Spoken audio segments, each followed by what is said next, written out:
تو آقا جی نے اپنی امت کو دعائیں سکھائی ہیں کہ خوشی، ہنسنا، رونا سب ادھر سے آتا ہے انسان کو. وَأَنَّهُ هُوَ أَضْحَكَ وَأَبْكَىٰ، وہی ہنساتا ہے وہی رلاتا ہے.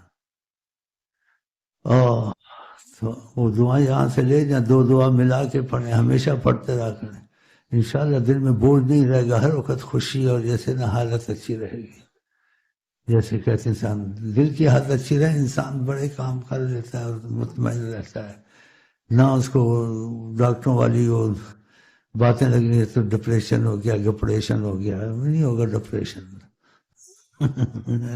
تو وہ دعائیں ہیں آقا جی کی نعمت والی. بعضوں کے دن کو ایسا ہوتا تھا ماشاءاللہ سیٹ ہو گئے. یہ بھائیوں کو پتہ دو دعائیں ہیں وہ ملا کے پڑھا کریں. ویسے بھی صبح شام پڑھا کریں. جس وقت دیکھیں طبیعت میں غم ہے یا گھٹن ہے پھر بھی پڑھ لیا کریں تو طبیعت آپ کی کھل جائے گی انشاءاللہ. جیسے کیف اور سرور آ گیا. پھر آقا جی کی زبان سے جو دعائیں نکلے تو کیسے وہ اثر نہ کرے اس پاک زبان سے. تو وہ دعائیں لے جائیں وہی پڑھا کریں صبح شام اور گھٹن کے وقت.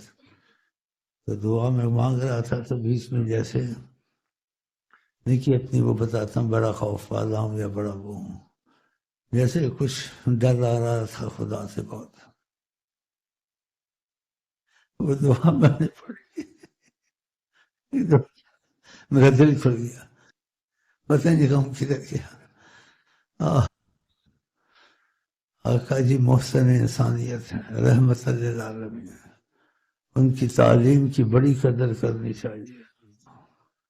ان کی تعلیم کی قدر ہوتے تو ملک میں یہ وبال یہ مصیبتیں نہ ہوتی. دنیا پریشان ہے، لوگ پریشان ہیں، لیڈر پریشان ہیں.